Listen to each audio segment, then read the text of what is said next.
नमस्कार, सुबह के 10 बजने वाले और आप देख रहे हैं अपना बिहार और मैं हूं आपके साथ विभा उपाध्याय। और बुलेटिन में सबसे पहले बात छात्रों की और छात्रों से जुड़ी हुई खुशखबरी की।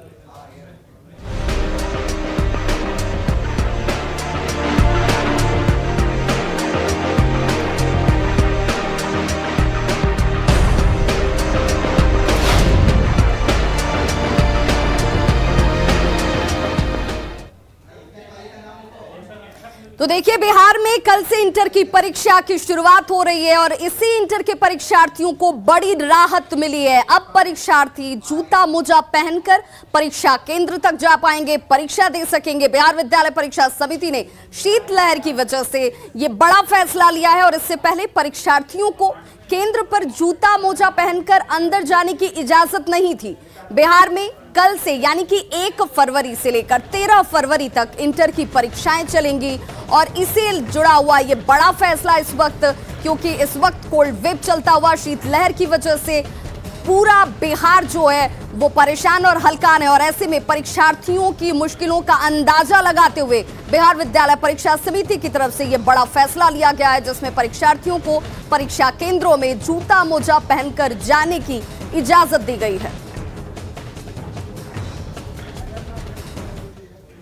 तो बिहार विद्यालय परीक्षा समिति की ओर से जारी पत्र में यह कहा गया है कि राज्य में वर्तमान में जारी शीतलहर की वजह से छात्र हित को ध्यान में रखते हुए अपवाद स्वरूप इस वर्ष दिनांक 1-2-2021 से 13-2-2021 तक आयोजित की जाने वाली इंटर की परीक्षा, जो ये वार्षिक परीक्षा 2021 में परीक्षार्थियों को जूता मोजा पहनकर परीक्षा केंद्र में प्रवेश करने की अनुमति प्रदान की गई है।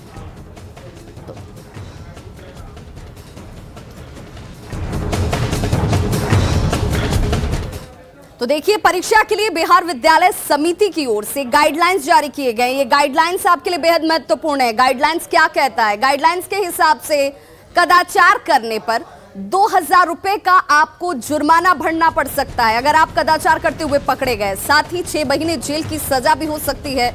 ऐसी स्थिति में जब आप कदाचार करते हुए पकड़े जाते हैं तो ये दोनों ही चीजें आप पर लागू हो सकती हैं, साथ साथ आपको जुर्माना भी और जेल की सजा भी। इसके अलावा परीक्षा केंद्र के बाद सीसीटीवी कैमरे लगाए जाएंगे, जिसके बाबत आप पर निगरानी रखी जाएगी। ये निर्देश भी दिया गया है। परीक्षा केंद्र के बाहर वीडियोग्राफी कराई जाएगी। परीक्षा के समय फोटो स्टेट की दुकानों पर विशेष तौर पर निगरानी रखी जाएगी। अगर किसी परीक्षा केंद्र पर कदाचार की सूचना मिलती है तो वहां की परीक्षा को रद्द किया जा सकता है। ये तमाम गाइडलाइंस हैं जो छात्रों के लिए परीक्षा में कल शामिल होने से पहले बेहद महत्वपूर्ण है और सिर्फ परीक्षार्थियों के लिए नहीं, परीक्षा केंद्र पर जुड़े हुए उन तमाम लोगों के लिए और अभिभावकों के लिए भी। कड़ाके की ठंड में कल से होने वाली इंटर की परीक्षा को लेकर परीक्षार्थी पहले बोर्ड के फैसले से डरे हुए थे, लेकिन बोर्ड ने जब अपना फैसला बदल लिया तो उन्हें राहत का एहसास हुआ। परीक्षार्थियों का यह कहना है कि बोर्ड ने जो नियम बदले हैं उससे उन्हें काफी राहत मिलेगी, क्योंकि चप्पल पहनकर परीक्षा देना बेहद मुश्किल होता, वो भी तब जब इस वक्त बिहार में शीतलहर चल रही है। आपको ये बताते चलें कि बीएसईबी बोर्ड ने बिहार में टॉपर घोटाले के बाद से नकल रोकने के लिए यह बड़ा फैसला लिया था। परीक्षार्थी परीक्षा केंद्र पर चप्पल पहनकर आए, लेकिन ठंड की वजह से बोर्ड को अपने नियमों में बदलाव करना पड़ा है और इसीलिए जो टर्म्स और कंडीशन लागू किए गए उस टर्म्स और कंडीशन में कहा गया है कि इस वक्त इन हालातों को ध्यान में मद्देनजर रखते हुए ये एहतियाती कदम और एक बड़ा फैसला छात्रों के हित में लिया गया है। बिहार में इंटर परीक्षा में नकल रोकने के लिए बीएसईबी बोर्ड ने 3 साल पहले एक अहम फैसला लिया था, जिसके अनुसार बच्चे जूता और मोजा पहनकर परीक्षा नहीं दे सकते हैं। लेकिन इस बार कड़ाके की ठंड को देखते हुए बोर्ड ने अपने नियमों में बदलाव कर दिए हैं। बोर्ड ने अब यह फैसला ले लिया है कि बच्चे जूता मोजा पहनकर परीक्षा दे सकते हैं। इस वक्त हमारे साथ कुछ बच्चे मौजूद हैं जिनका परीक्षा कल से शुरू होने वाला है। इस वक्त वो तैयारी कर रहे हैं। इन लोगों से हम बात करते हैं कि बोर्ड के इस फैसले को वो किस तरीके से देखते हैं और कितनी राहत है इस कड़ाके की ठंड में उन्हें बोर्ड ने दी है, क्योंकि आप इस बात का अंदाजा लगा सकते हैं कि बच्चे जब इस कड़ाके की ठंड में जब चप्पल पहन करके परीक्षा देने जाएंगे तो उनका क्या हाल होगा। हमारे साथ कुछ बच्चे हैं। क्या नाम है आपका? प्रकाश राज। कहाँ है आपका परीक्षा, कहाँ सेंटर दिया? Danapur Janakdhari high school. ये आप बताइए कि बोर्ड ने जो फैसला लिया है, अब आप जूते मोजे पहन करके परीक्षा दे सकते हैं। ठंड में कितनी राहत है इस बार? आप इस बार तो राहत है, जूते मोजे पहनकर ठीक नियम निकाले हैं सब, ठीक है, अच्छा से दे सकते हैं इस बार एग्जाम। और क्या, चप्पल पहन कर जाना था तो काफी मुश्किल होती। हाँ, मुश्किल तो होती थी। तो बिल्कुल देखिए, बच्चे भी ये कह रहे हैं कि राहत मिले। क्या नाम है आपका? अभय कुमार मिश्रा। ये बताइए कैसी तैयारी चल रही है? अच्छी चल रही है, लेकिन सर पढ़ाई में थोड़ी एथी हुई है। 4 महीना पहले से पढ़ाई स्टार्ट हुआ, जिसमें स्कूल में तो पढ़ाई होता तो नहीं था, और उसके बाद से कोचिंग खुला, लेकिन उतना हम लोगों के पास पैसा भी नहीं था सर, इसके वजह से कोचिंग कम किए हम लोग, और यही पढ़ाई सिलेबस पूरा भी नहीं हुआ है।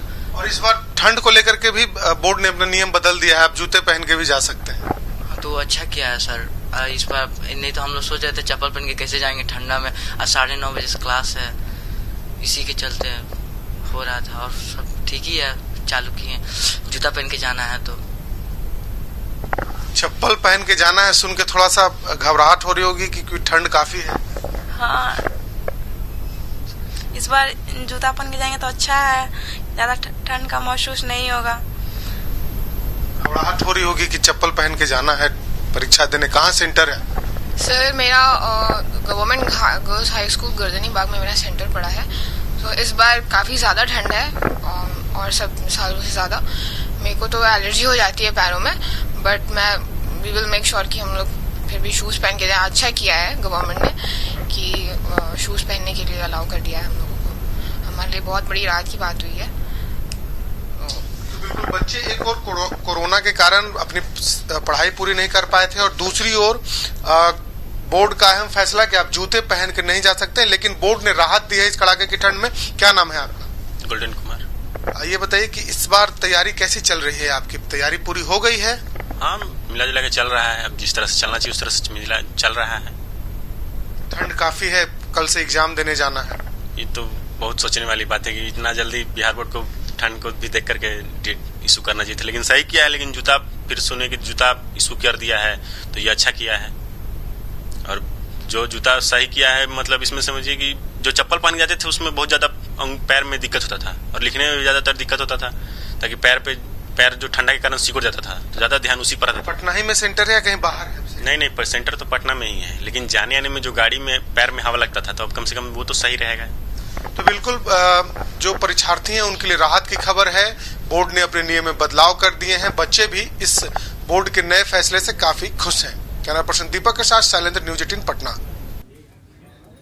तो देखिए, बिहार विद्यालय परीक्षा समिति के इस फैसले से छात्र खुशी जाहिर कर रहे हैं। उनका ये मानना है कि इस वक्त जिस तरीके की ठंड चल रही है उसमें इन बच्चों के लिए ये कदम बेहद महत्वपूर्ण है। आपको बता दें कि इस बार बिहार में इंटर परीक्षा में 13,50,507 परीक्षार्थी शामिल हो रहे हैं।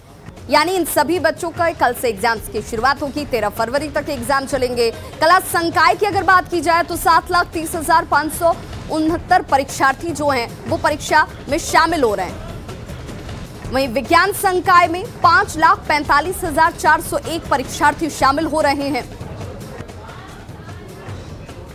जबकि वाणिज्य संकाय की बात करें तो 74,024 परीक्षार्थी इस बार परीक्षा में शामिल हो रहे हैं। परीक्षा के लिए प्रदेश भर में अगर बात की जाए तो जो सेंटर्स परीक्षा केंद्र बनाए गए हैं उनकी संख्या 1,473 है।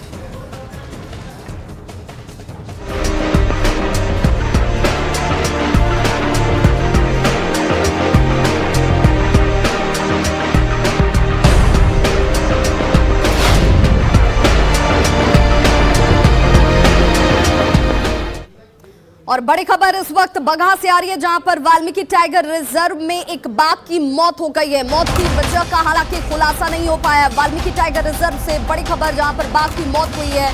किन वजहों से बाघ की मौत हुई इसका खुलासा नहीं हुआ है। गश्त पर निकले वनकर्मियों को बाघ का शव मिला। बाघ का शव वनकर्मियों ने जैसे ही देखा उसके बाद खलबली मच जाती है। पोस्टमार्टम रिपोर्ट का हालांकि इंतजार किया जा रहा है ताकि मौत के वजहों, उनके कारणों का पता चलाया जा सके। नर बाघ का यह शव गोवर्धना वन क्षेत्र के सिरसिया जंगल में बरामद किया गया। बाघ की मौत के बाद टाइगर रिजर्व के अधिकारियों की बेचैनी इस वक्त बढ़ गई है।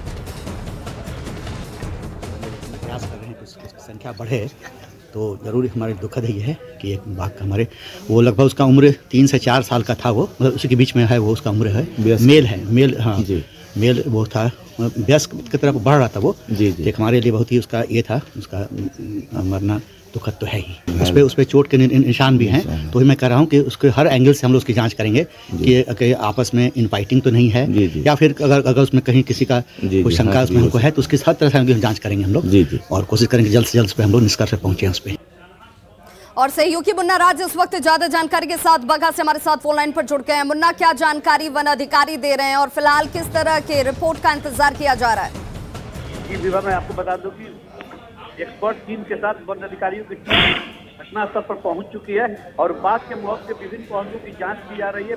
और प्रथम दृष्टि यहाँ जो वन विभाग के अधिकारी बता रहे हैं, अनऑफिशियली जो जानकारी मिल रही है, तो बाघों के बीच संघर्ष को लेकर जो हिंसक झड़प हुई थी और उस झड़प में इस बाघ के मारे जाने की प्रारंभिक सूचना आ रही है। हालांकि एक्सपर्ट की टीम वहां पहुंच रही है, डॉक्टरों की टीम भी वहां पहुंच गई है। बाघ की मौत को लेकर और घटनास्थल पर मिले हैं आसपास में जिस तरह पगमार बाघ के पाए गए हैं, इसके आधार पर आगे की कार्रवाई चल रही है। अभी हाल में हमने उन खबरों को भी दिखाया जिसमें वाल्मीकि टाइगर रिजर्व का जिक्र किया गया कि यहाँ पर बाघों की संख्या लगातार बढ़ रही है, जो सभी वन अधिकारियों के लिए कहीं ना कहीं खुशी की बात थी। लेकिन इस बीच इस तरह की खबर का सामने आना, क्या ये माना जाए कि सुरक्षा के मद्देनजर भी इस पहलू पर भी जांच इस वक्त की जा रही है? जी विभा, मैं आपको बता दूं कि वाल्मीकि टाइगर रिजर्व में हाल के दिनों में बाघों की संख्या में अप्रत्याशित वृद्धि हुई है। इसको लेकर उनके क्षेत्र को लेकर भी बाघों के बीच एक पाया जाता है कि बाघ एक अपना सर्टन एरिया बनाकर रखता है, उस एरिया में किसी दूसरे बाघ की दखल अंदाजी को वो बर्दाश्त नहीं करता है। तो इसी दिशा में वन विभाग के अधिकारी जांच में आगे बढ़ रहे हैं। एक किसी बाघ के एरिया में दूसरा बाघ एंट्री करता है, उसके बाद दोनों के बीच में संघर्ष हो जाती है। प्रारंभिक दृष्टिकोण में जो जांच आ रही है उसमें यही बात आ रही है कि एक बाघों की दखल अंदाजी के बीच वर्चस्व को लेकर लड़ाई हुई है और उस लड़ाई में इस बाघ के मारे जाने की संभावना व्यक्त की जा रही है। जी विभाग, चलिए बहुत बहुत शुक्रिया मुन्ना इस तमाम जानकारी के लिए। हालांकि अभी जो वन अधिकारी हैं वो पोस्टमार्टम रिपोर्ट का इंतजार कर रहे हैं। हालांकि अंदेशा ये जाहिर किया जा रहा है, 4 साल उम्र बताई जा रही है बाघ की, नर बाघ की शव की बरामदगी के बाद। हालांकि जो वन अधिकारी हैं वो जरूर परेशान हैं और इस वक्त हड़कंप मचा हुआ है और कोशिश ये की जा रही है कि जल्द से जल्द किन वजहों से बाघ की मौत हुई ये पता लगाया जा सके। और इस बीच बड़ी खबर नालंदा से आ रही है जहां पर 2 युवकों के शव को बरामद किया गया है। नालंदा से ये बड़ी खबर जहां पर 2 युवकों के शव की बरामदगी हुई है और दुखद ये कि दोनों शव के सिर गायब हैं। खेत से दोनों के शव को बरामद किया गया है। बिंद क्षेत्र के कुशहर गांव की ये घटना है शव की। हालांकि अब तक शिनाख्त नहीं हो पाई है, पहचान नहीं हो पाई है। नालंदा में 2 युवकों के सिर कटे शव की बरामदगी की गई है। तो बड़ी खबर इस वक्त नालंदा से आ रही है। देखिए यहां 2 युवकों के शव की बरामदगी हुई है, लेकिन ये दोनों युवक कौन है इसे लेकर अभी पहचान सामने नहीं आ पाई है। हालांकि पुलिस अपनी तहकीकात की शुरुआत जरूर कर चुकी है कि आखिर इनकी शिनाख्त की जा सके, इनके बारे में जानकारी निकाली जा सके, लेकिन इन दोनों के सिर धड़ से गायब हैं। अंदेशा ये भी जाहिर किया जा रहा है ग्रामीणों की तरफ से। जो तस्वीरें आपके सामने हैं वो नालंदा की हैं। वहीं बाढ़ से बड़ी खबर जहां पर ड्यूटी के दौरान दारोगा को गोली मारी गई है। गंभीर हालत में दारोगा को पटना रेफर किया गया है। विपिन कुमार सिंह ये दारोगा का नाम इस वक्त सामने आ रहा है। जो प्रारंभिक जानकारी है उन्हें गोली मारी गई है। बाढ़ रेल जीआरपी का ये पूरा मामला, ड्यूटी के दौरान दारोगा को गोली मारी गई, गंभीर हालत में बेहतर इलाज के लिए पटना रेफर किया गया है।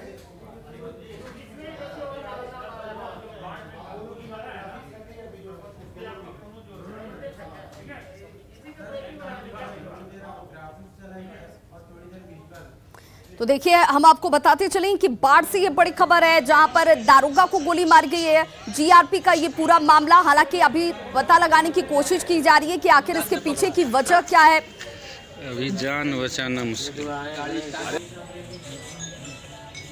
और बेहतर इलाज के लिए रेफर किया गया है।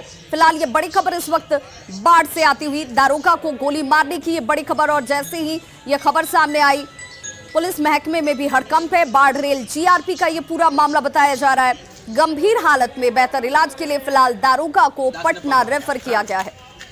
अभी जान। अच्छा, किसको गोली लगा ये बता दिया है? एसआई है विपिन कुमार सिंह। हाँ, कहाँ पे गोली लगी है? पंजरी में गोली लगी है। तो मतलब रात में ड्यूटी करते उस समय गोली मार दिया? अभी हम जो है ड्यूटी में थे, बाहर में थे। तो क्या लगा कहीं शराब वाले ये काम नहीं कर रहे हैं? अभी हम जानकारी, अभी तो गए हैं PMCH गए हैं जिनको लगी, हम उस समय नहीं थे यहाँ। अच्छा अच्छा, पता करते हैं, बताएंगे। और सहयोगी अनिरुद्ध हमारे साथ इस वक्त ज्यादा जानकारी के साथ फोन लाइन पर जुड़ गए। अनिरुद्ध, क्या जानकारी मिल रही है कि इसके पीछे की वजह का कुछ खुलासा हो सका है और स्थिति क्या है दारोगा की अभी? बता दूं कि ये बाढ़ रेल GRP का मामला है और ये जिस सब इंस्पेक्टर गोली मारी गई उसका नाम विपिन कुमार सिंह बताया जा रहा है। थाना अध्यक्ष से जो मेरी बात हुई, रेल CP के जो अध्यक्ष है तारकेश्वर मिश्रा ने बताया कि कंधे के नीचे गोली लगी है और कल रात करीब काफी देर, करीब 12 से 1 बजे के बीच ये घटना बताया जा रहा है। विपिन कुमार सिंह अपने बैरक के बाहर ड्यूटी के दौरान अपना गश्ती कर रहे थे, उसी में 2 या 3 की संख्या बताई जा रही है जो आए और विपिन कुमार से कुछ बकझक होता है और बकझक के बाद अपराधी पिस्टल निकाल कर उनको गोली मारकर फरार हो जाते हैं। बहुत बहुत शुक्रिया अनिरुद्ध इस तमाम जानकारी के लिए। और चलिए अब आपको गोपालगंज की तस्वीर दिखाते हैं। गोपालगंज, पूरे बिहार में शराबबंदी है, लेकिन गोपालगंज में क्या हालात हैं इन तस्वीरों को देखकर आपको अंदाजा हो जाएगा। शराबबंदी के बावजूद बड़े पैमाने पर शराब की तस्करी की जा रही है। देखिए तस्वीरें आपके सामने हैं, ये गोपालगंज जिला जहां पर बड़े पैमाने पर शराब बनाने का धंधा चलाया जा रहा था। इसका खुलासा उस वक्त हुआ जब उत्पाद विभाग की टीम बैकुंठपुर के दियारा इलाके में पहुंचती है, जहां जांच के दौरान फैजुल्लापुर पंचायत के प्यारेपुर गांव में बड़े पैमाने पर देसी शराब की तस्करी का खुलासा हुआ। उत्पाद विभाग की टीम ने इसे जब्त कर नष्ट कर दिया है, लेकिन सवाल कई हैं कि आखिर ये चल कैसे रहा था।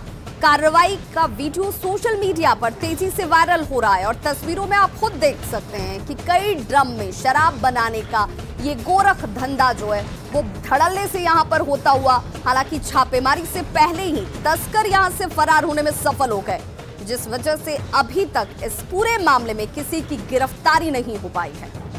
2 तस्वीरें आपके सामने देखिए। पहली तस्वीर कार्रवाई की, जब टीम यहां पर उत्पाद विभाग की पहुंची और कार्रवाई करते हुए इन तमाम शराबों को नष्ट कर दिया गया। उत्पाद विभाग की कार्रवाई की ये तस्वीरें भी आपके टीवी स्क्रीन पर, और किस तरीके से धड़ल्ले से शराब माफिया जो हैं वो शराब बनाने और शराब लाकर बेचने का धंधा चला रहे हैं। हालांकि जैसे ही जानकारी मिलती है उसके बाद कार्रवाई भी होती हुई। और अब बात सर्दी की बेदर्दी की, जिसने बिहार में कोल्ड कर्फ्यू जैसे हालात पैदा कर दिए हैं।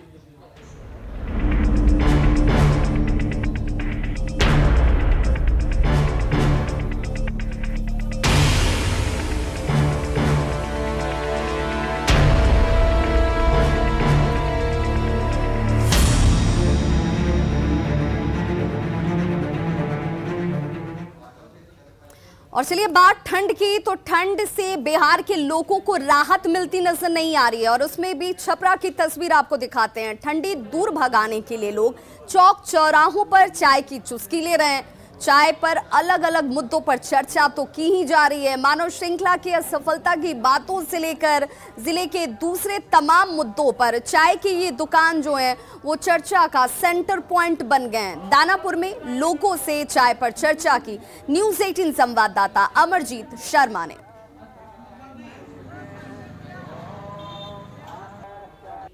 हम महावीर कॉलोनी में पहुंचे हैं, यहाँ चाय पे चर्चा के लिए, और जानेंगे कि किस तरह से मानव श्रृंखला सफल हुआ या असफल। यहाँ कुछ लोग मौजूद हैं चाय पे चर्चा के लिए, उनसे हम बात करते हैं कि मानव श्रृंखला का पारा गिरा है या चढ़ा है। कल जो है मानव श्रृंखला हुआ, क्या कहेंगे? लंबी कतारें नहीं लग पाई, लंबी कतारें रही, या सफल रहा या असफल? मानव श्रृंखला पूरी तरह असफल रहा। मानव श्रृंखला में जो लोग शामिल हो रहे हैं शायद उनको मालूम भी नहीं है कि यह जो कृषि कानून बना है इसमें किसानों का हित है या अहित है। वो सिर्फ अपना राजनीतिक रोटी सेकने में लगे हैं मानव श्रृंखला और यह किसान बिल के आड़ में। हम तो यही कहेंगे कि कम से कम आप किसान बिल का पहले अध्ययन करिए, उसके बाद आप किसी चीज़ का विरोध करिए। मानव श्रृंखला असफल रहा। जब तक कि किसान बिल सफल नहीं होगा मानव श्रृंखला असफल रहेगा। आपका क्या कहना है, क्या कहेंगे मानव श्रृंखला के बारे में? सफल रहा। क्यों? इसलिए कि मैंने मैंने कि किसान जो है किसान आंदोलन के लिए सफल किया गया। सफल किस मायने में रखेंगे कि सफल रहा? लंबी कतारें नहीं लगी, ठंडा की वजह से लोग नहीं निकल पाए, और नहीं तो और ज़्यादा होता बहुत ज़्यादा। उनसे हम जानते हैं कि आप क्या कहेंगे, क्या मानव श्रृंखला में सफल बताएंगे आप? नहीं, मानव श्रृंखला सफल नहीं रहा है।